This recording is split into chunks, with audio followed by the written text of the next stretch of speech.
नमस्कार साथियों, स्वागत है आपका अपने YouTube चैनल भाषा निकेतन में। साथियों, सामान्य अध्ययन जनरल स्टडी के टॉप 500 क्वेश्चंस की सीरीज़ का ये पार्ट 6 और इससे पहले पार्ट 5 आप सबके सामने मैं रख चुका हूं। तो साथियों, ये महत्वपूर्ण प्रश्नों की जो सीरीज़ चल रही है उसका यह छठा भाग है।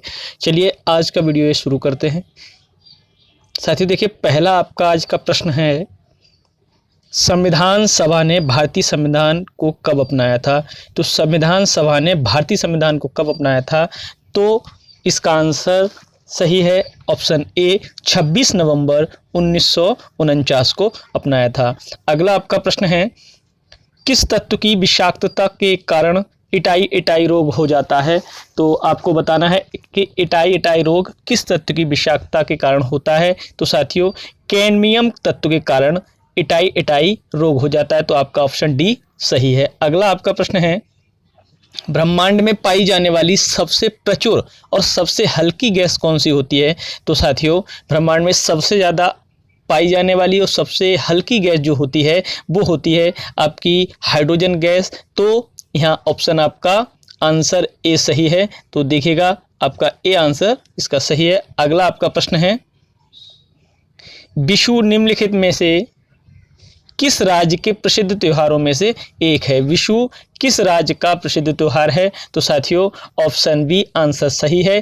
केरल राज्य का विषु एक प्रसिद्ध त्योहार है। अगला आपका प्रश्न है, सांची स्मारक किस राज्य में स्थित है? तो सांची स्मारक, ये बड़ा सरल सा प्रश्न है, ज़्यादातर परीक्षाओं में पूछा भी गया है। तो सांची स्मारक किस राज्य में स्थित है? तो साथियों, ऑप्शन सी इसका सही है, मध्य प्रदेश राज्य में स्थित है। अगला आपका प्रश्न है, निम्नलिखित राजवंशों में से किसके शासनकाल के दौरान गोलकुंडा के किले का निर्माण किया गया था? तो साथियों, इसमें से जो आंसर सही है वो है ऑप्शन बी, काकतीय ये राजवंश के जो लोग थे वो शासनकाल के दौरान गोलकुंडा के किले का निर्माण किया गया था। तो इसका आपका ऑप्शन बी आंसर सही है, काकतीय। अगला आपका प्रश्न है, दक्षिण भारत की सबसे ऊंची चोटी निम्नलिखित में से कौन सी है? तो ये छोटी हो गया है, चोटी होना चाहिए। दक्षिण भारत की सबसे ऊंची चोटी कौन सी है? तो साथियों, ये ऑप्शन डी इसका सही है। अनाईमुडी जो चोटी है वो दक्षिण भारत की सबसे ऊंची चोटी है।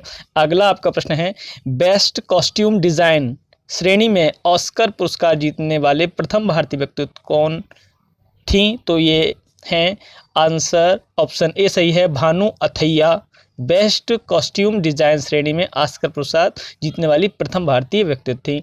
अगला आपका प्रश्न है, थिरुमलाई नायकर महल निम्नलिखित में से किस शहर में स्थित है? तो थिरुमलाई नायकर महल आपका आंसर सी ऑप्शन सही है, मदुरई में स्थित है। कहाँ साथियों? मदुरई में स्थित है। आपका अगला प्रश्न है, अमीर खुसरो किस सूफी हजरत के शिष्य थे? तो साथियों, ऑप्शन बी इसका सही है, सैयद मोहम्मद निजामुद्दीन औलिया के शिष्य थे अमीर खुसरो साहब। आपका अगला प्रश्न है, ऑपरेशन फ्लड निम्नलिखित में से किससे संबंधित है? ऑपरेशन फ्लड, तो साथियों ऑपरेशन जो फ्लड है वो आपका भारत के डेयरी उद्योग से संबंधित है। तो आपका इसमें ऑप्शन डी आंसर सही है, भारत के डेयरी उद्योग से ऑपरेशन फ्लड संबंधित है। अगला आपका प्रश्न है, निम्नलिखित में से कौन सा रोग प्रोटीन की कमी के कारण होता है? तो साथियों, इसमें से जो भी ऑप्शंस हैं उसमें सी ऑप्शन है, क्वाशियोरकर जो रोग है वो आपकी प्रोटीन की कमी के कारण होता है। अगला आपका प्रश्न है, ट्राई फूड परियोजना निम्नलिखित में से किस मंत्रालय ने लॉन्च की है? तो ट्राई फूड जो परियोजना है वो किस मंत्रालय द्वारा लॉन्च की गई है? तो साथियों, ऑप्शन ए इसका सही है, केंद्रीय जनजातीय कार्य मंत्रालय के द्वारा ट्राई फूड परियोजना शुरू की गई है। अगला आपका प्रश्न है, निम्नलिखित में से कौन सा अनुच्छेद संपत्ति के अधिकार से संबंधित है?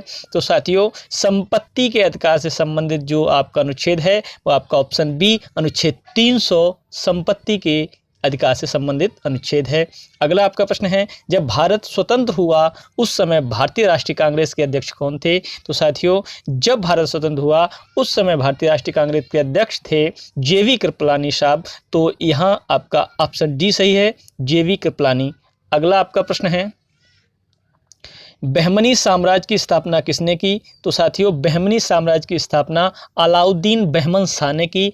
तो इसका ऑप्शन ए सही है, अलाउद्दीन बहमन शाह। अगला आपका प्रश्न है, सालार जंग संग्रहालय निम्नलिखित में से किस शहर में स्थित है? तो सालार जंग संग्रहालय जो स्थित है वह है आपका हैदराबाद में, तो ऑप्शन सी इसका सही है।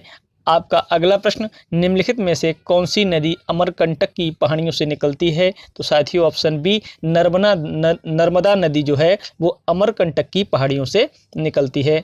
आपका अगला प्रश्न है, सम्राट अशोक निम्नलिखित में से किस राजवंश के शासक थे? तो साथियों जो सम्राट अशोक थे वो आपके मौर्य राजवंश के शासक थे, तो आपका ए ऑप्शन इसका सही है।